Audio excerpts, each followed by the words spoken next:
So please say hello to my friend, Dr. Tony Germann.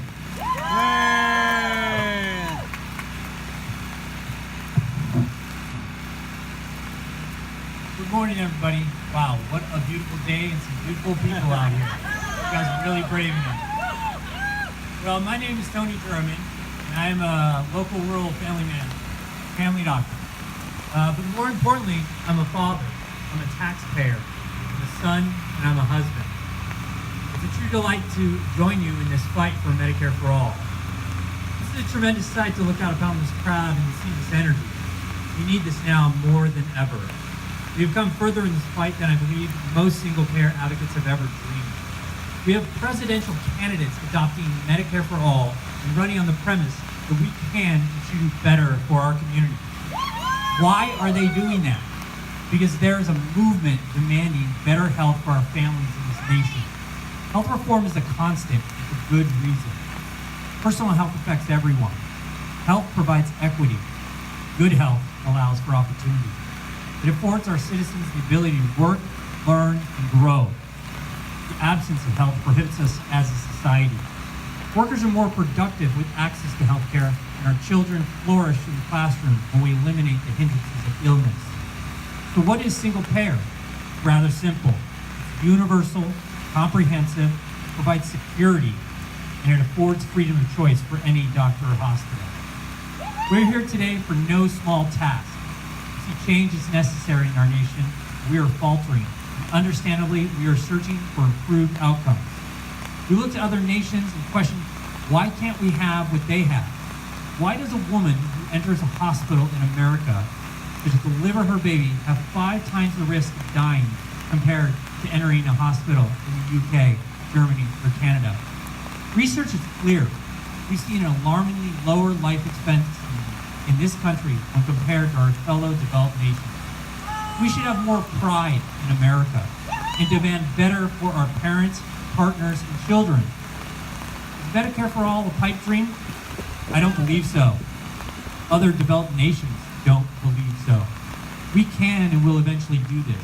We have the tools as a nation to accomplish this goal.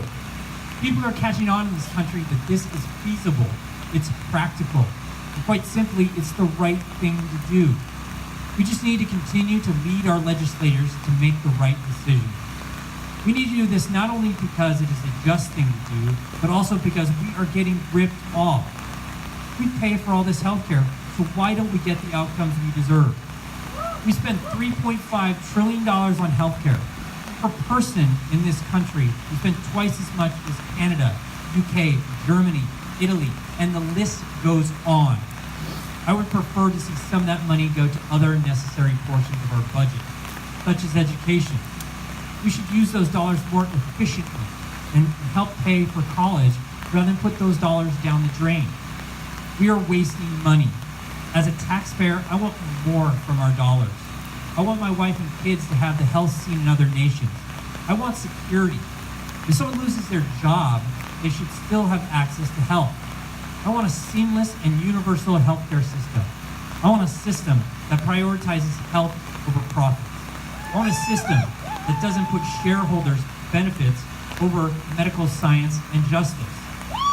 I want my friends that are interested in beginning a new business not to be prohibited by the fear that they will lose their health insurance.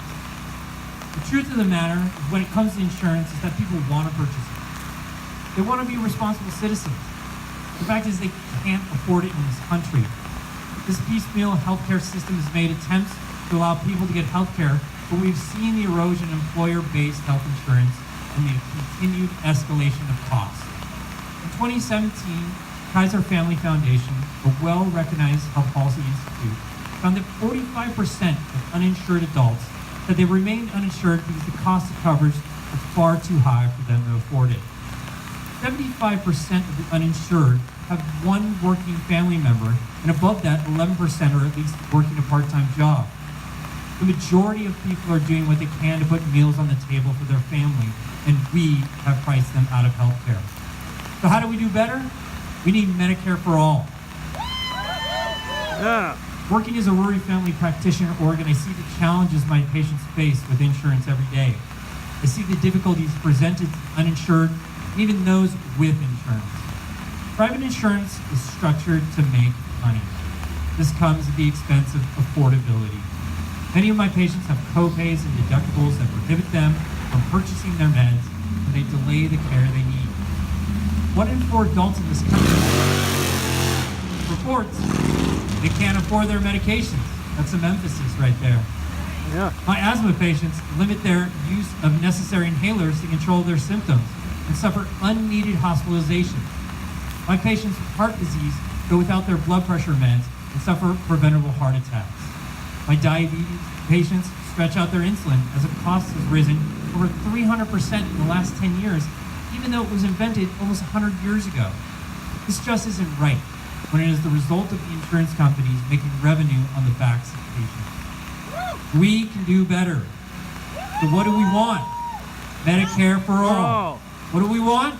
Medicare for all. How do we arrive at Medicare for all?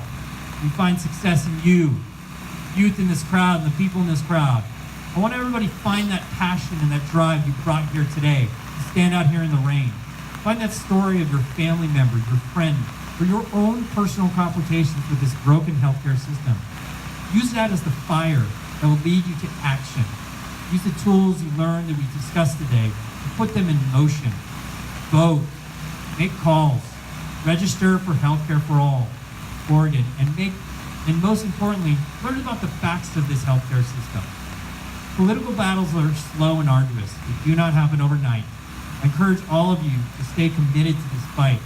It's more important than us individually, and is measured in the currency of people's lives. Let's not let one more person suffer the fate of preventable illness or the loss of their life just because we don't have appropriate health care in this country. We can do better. We need to demand a single-payer Medicare for all. Thank you all for your time, and I thank the organizers of this event. Let's keep up the fight. Thank you.